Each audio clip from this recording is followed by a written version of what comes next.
Permettez-moi, comme d'habitude, de dire quelques mots pour conclure cette partie de votre travail.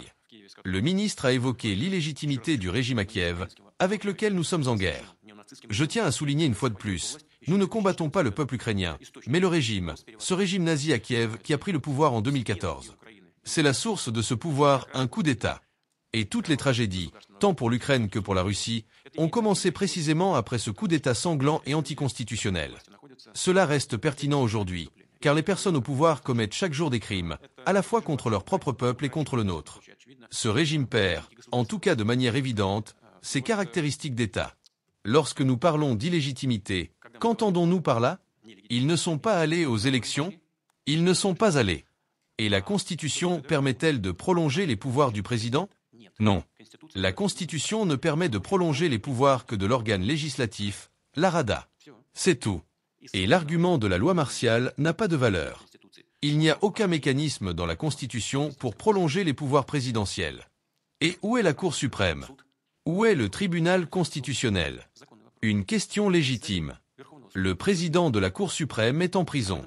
Cela est tout simplement ignoré, personne n'en parle. Mais il a été mis derrière les barreaux. La Cour suprême a pour mission, entre autres, d'annuler les décisions illégales du président. Plusieurs décisions ont été annulées. Après cela, il a été mis en prison. Et le chef du régime a immédiatement annoncé ce jour-là. Il restera en prison. Comme on le sait dans tous les pays civilisés, c'est le tribunal seul qui décide si une personne est coupable ou non, si elle doit rester en prison ou non. Mais ici, un représentant des autorités administratives a dit « Il restera en prison ». Voilà ce qu'est la Cour suprême. Il y a aussi un tribunal constitutionnel. Savez-vous ce qu'il est advenu du tribunal constitutionnel?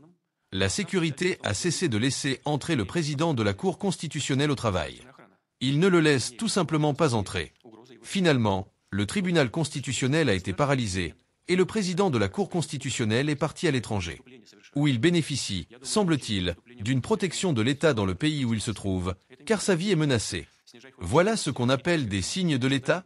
Non, ce sont précisément des signes de la perte de l'État. C'est pourquoi les crimes se succèdent sans cesse. Je pense que la prochaine décision criminelle sera la réduction de l'âge de la conscription à 18 ans. C'est un véritable crime, car même si on abaissait cet âge à 14 ans, comme dans l'Allemagne nazie, en créant des jeunesses hitlériennes, cela ne changerait rien sur le champ de bataille. C'est évident pour tout le monde. Mais je pense que, sur ordre des pays dont les intérêts sont protégés par le régime de Kiev, qui ne protège pas les intérêts du peuple ukrainien, cela est déjà clair aujourd'hui. Sur ordre de ceux dont il défend les intérêts, il réduira l'âge de la conscription à 18 ans. Et ils enverront ces jeunes garçons à la mort. De la même manière qu'ils attrapent aujourd'hui des gens dans la rue, comme des chiens errants, pendant la mobilisation forcée, pour les envoyer sous les balles. Ils feront probablement la même chose avec les jeunes garçons. Et puis ces dirigeants du régime fuiront simplement à l'étranger, protégés par ceux dont ils exécutent les ordres. Voilà tout. C'est probablement ce qui va se passer. Certains dirigeants des années passées ont déjà fui, et ils vivent confortablement à l'étranger. Ils sont bien connus et se portent bien, car ils ont volé l'argent du peuple ukrainien et l'ont caché dans leurs poches. Et toutes ces poches se trouvent également à l'étranger, dans les comptes de leurs sponsors qui les tiennent par les couilles. Ils ont volé de l'argent, leurs comptes sont là-bas, et ils dansent au son de n'importe quelle musique, exécutant n'importe quel ordre. Ainsi, je pense que cela continuera jusqu'à ce que nous atteignions l'objectif de l'opération militaire spéciale. J'ai dit que la mobilisation a lieu en Ukraine. Vous le savez tous parfaitement. J'ai mentionné que l'an dernier, plus de 300 000 de nos citoyens, de nos hommes, sont venus dans les bureaux de recrutement et ont signé des contrats pour servir dans les forces armées. Plus de 300 000. Cette année, à ce jour, plus de 430 000.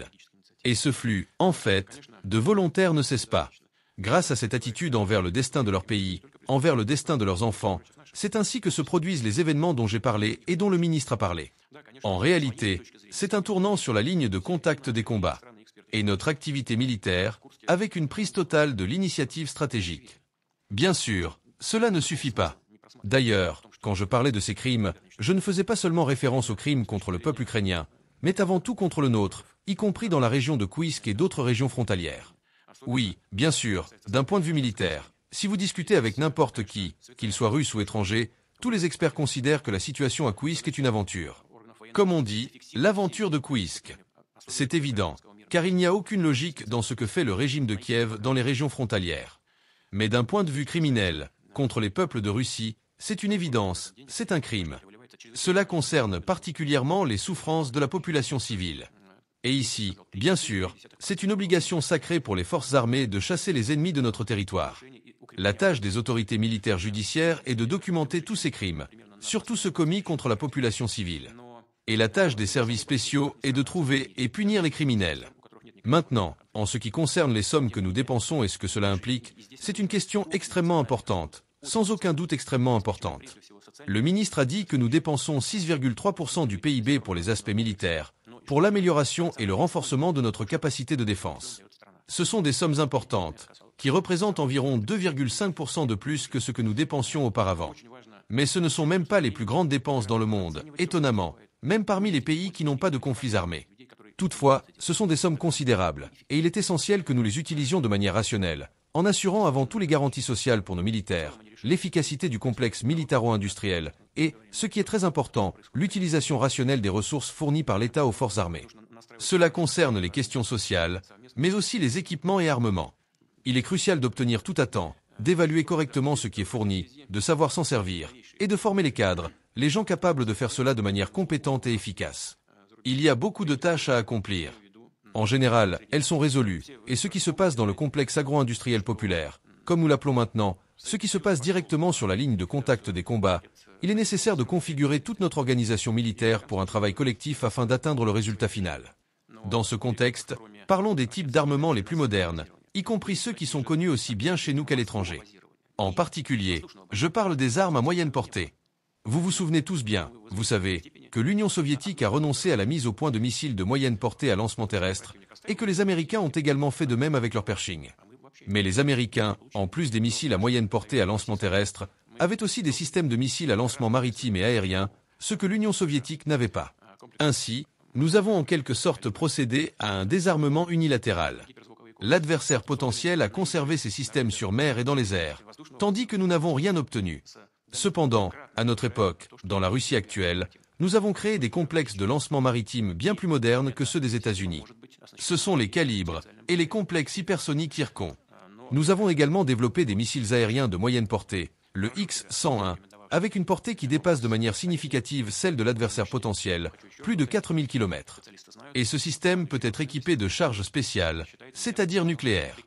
Enfin, nous avons le complexe déjà bien éprouvé Oreshnik, un système très puissant. Je veux répéter une fois de plus, ce sont des spécialistes qui le savent. Le commandant des forces de missiles stratégiques est ici. Il le considère ainsi et m'en a parlé. Lors de l'utilisation conjointe, de l'utilisation simultanée de plusieurs complexes, cela peut être comparable à l'utilisation d'armements nucléaires. Mais cela n'est pas nucléaire, car il n'y a pas de combustible nucléaire, de composants nucléaires, aucun risque de contamination. C'est un élément essentiel dans la prise de décision moderne concernant les moyens de lutte armée que nous pouvons utiliser. Mais nous devons suivre très attentivement ce qui se passe dans d'autres pays, ce qui est mis en service ou pourrait être mis en service dans un avenir proche, dans d'autres pays militaires de premier plan. C'est ainsi que nous devons continuer à agir, de manière déterminée, dans un avenir proche et à moyen terme. Je reviendrai encore une fois sur ce qui a été dit juste avant. Nous dépensons 6,3% du PIB pour améliorer et renforcer notre capacité de défense.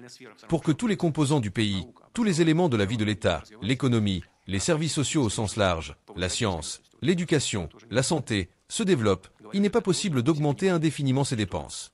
Je dis cela pour que nous comprenions tous que l'État, le peuple russe, donne tout ce qu'il peut aux forces armées pour accomplir les missions qui nous sont confiées. Et notre tâche est d'assurer la sécurité du peuple russe, la sécurité de nos citoyens et l'avenir de la Russie. J'espère sincèrement que le rythme atteint ces derniers mois sur la ligne de contact des combats sera maintenu. Je tiens à vous remercier pour votre service et vous souhaiter tout le meilleur. Merci beaucoup.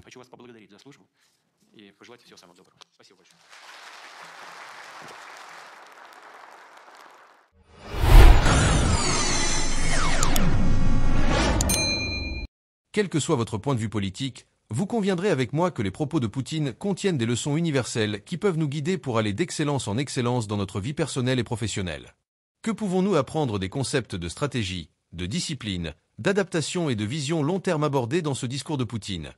Découvrons ensemble les 5 principales leçons à appliquer dans notre quotidien pour progresser et atteindre nos objectifs. 1. La légitimité et la justice dans l'action. Poutine évoque plusieurs fois la légitimité de son action, soulignant l'importance de respecter la justice et de défendre son peuple face à des décisions injustes, comme celle du régime de Kiev. Dans votre vie, cela peut être une invitation à défendre ce qui est juste, à prendre des décisions légales et éthiques, et à résister aux influences qui vont à l'encontre de vos principes. Toutefois, nous tenons à préciser que nous ne prônons pas la guerre comme un moyen de défendre ce qui est juste. La guerre doit être évitée absolument, car personne n'en sort gagnant. 2. La prise de décision éclairée et stratégique. Un autre aspect important des propos de Poutine est la manière dont les décisions sont prises en fonction de l'intérêt national et de la stratégie à long terme. Apprendre à prendre des décisions éclairées en fonction d'une vision à long terme, en analysant bien toutes les variables et en tenant compte des conséquences futures, est essentiel pour progresser dans la vie personnelle et professionnelle. La prise de décision stratégique permet de naviguer dans des situations complexes et de rester concentré sur l'objectif final. 3. Maximiser ses ressources. Gérer efficacement ses moyens. Poutine souligne la nécessité d'utiliser rationnellement les 6,3% du PIB consacrés à la défense. Dans notre vie, nos ressources, qu'il s'agisse de temps, d'énergie ou d'argent, sont limitées. Une gestion optimale est essentielle pour avancer efficacement. Identifiez les domaines où vous pouvez être plus efficace. Investissez dans ce qui compte réellement et éliminez le superflu. Pensez à long terme tout en utilisant vos ressources avec sagesse. 4. Innover et s'adapter. Restez compétitif dans un monde en évolution. Dans son discours, Poutine met en avant l'importance de développer des technologies et des armes modernes pour maintenir une supériorité stratégique. Nous aussi, dans nos vies, devons innover et nous adapter pour rester compétitifs. Apprenez en continu, développez de nouvelles compétences et adaptez-vous aux changements dans votre environnement professionnel ou personnel. Soyez prêt à sortir de votre zone de confort pour rester pertinent. 5. Collaborer et garder une vision d'ensemble. Pensez au collectif pour un impact durable. Enfin, il souligne l'effort collectif de l'État et du peuple russe pour atteindre des objectifs communs. Cette idée de collaboration et de vision globale peut être appliquée dans notre vie pour construire des relations solides et avoir un impact positif. Apprenez à travailler avec les autres, à déléguer quand nécessaire et à contribuer à des projets collectifs. Votre succès personnel dépend souvent de la qualité de vos interactions et de vos partenariats. Conclusion. Voilà 5 grandes leçons que je tire de ce discours.